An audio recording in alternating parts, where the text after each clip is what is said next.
अभी बाकी के सब्जेक्ट शुरू करेंगे सीटेट के धीरे धीरे। Hello ma'am, how to overcome comparison and jealousy with others because this is biggest issue for youth. मुझे भी ऐसा ही लगता है केपी सिंह, ये बहुत ही अच्छा सवाल है, आज का बेस्ट सवाल कह सकते हो आप इसको, कि हम कंपैरिजन और जेलेसी को कैसे ओवरकम करें। और ये आज की सबसे बड़ी समस्या है। अभी मैं एक इंटरेक्ट कर रही थी, एक लर्नर थी, तो वो कुछ सीटेट के लिए आई थी डिस्कस करने।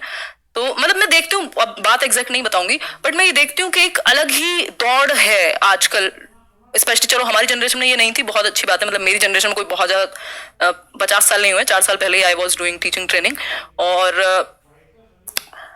मुझे लगता है कंपैरिजन आपका आपसे नहीं होना चाहिए कि आप कहाँ से आए लाइफ में, आपके क्या एक्सपीरियंसेस रहे हैं। आपको मतलब मुझे क्या पता कि आपने कहाँ से शुरुआत की और आपने कितनी ऐसी की तैसी कराई अपनी जिंदगी में, ये तो आप ही को पता है ना। तो आप वहां से कितना आगे आए हैं ये आपको देखना चाहिए। मुझे पता है मतलब मैंने क्या किया है बचपन से, मैं कितनी मेहनत थी और किस तरह के सर्कमस्टेंसेस थे और अलग अलग एक्सपीरियंसेस रहे हैं।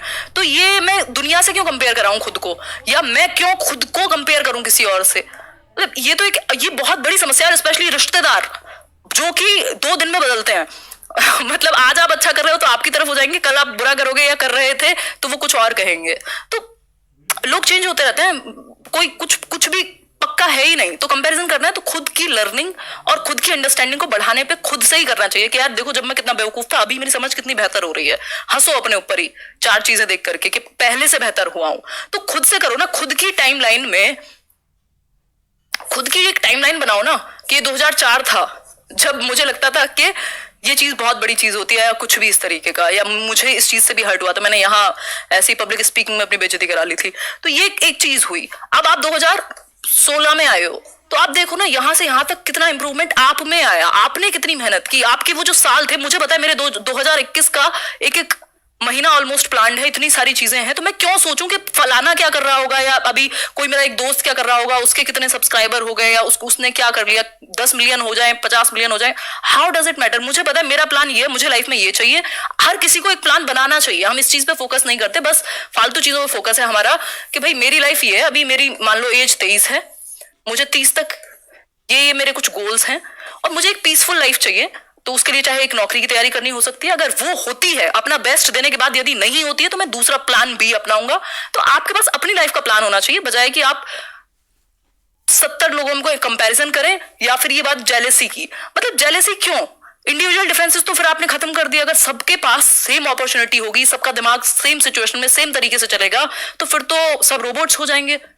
तो मुझे लगता है कि नहीं करनी चाहिए। और एक और चीज है, अगर कोई भी कुछ भी कर रहा है जिससे आपको जेलेसी हो रही है, तो आपको एक चीज जरूर एक्सेप्ट करनी पड़ेगी कि वो कुछ तो अच्छा कर रहा होगा, कोई तो एक चीज होगी जो उसे वो करने दे रही है, जो जहां वो है आज, उसके पीछे कोई तो रीजन होगा। टोटल तो लक भी नहीं होता, टोटल तो कुछ भी नहीं होता। तो और सबकी लाइफ में अलग अलग टाइम पे अलग अलग अपॉर्चुनिटी नॉक करती है। आप कितना उसको भुना पाते हैं, आपका आपका क्या नजरिया है चीजों के प्रति। तो मुझे लगता है ये बेवजह की चीजें हैं कंपैरिजन और ये जो जेलसी है।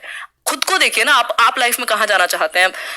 60-70 साल में खत्म हो जानी है जिंदगी, वो भी मैं बहुत ज्यादा बढ़ा चढ़ा के बता रही हूँ। उसमें भी फिर आप ऐसी जिंदगी जिए जो जिसमें आप कंपैरिजन ही करते रह गए। आपको क्या मतलब आपके लिए क्या जरूरी है, आपको अपना एक वो सुकून जिसको मैं बोलती हूँ वो सेट करना पड़ेगा कि भाई मेरे लिए लाइफ पीसफुल कब कहलाएगी। ये 10 मिलियन हो नंबर, या फिर 1 मिलियन पे भी जो मुझे करना है वो मैं करूं तब।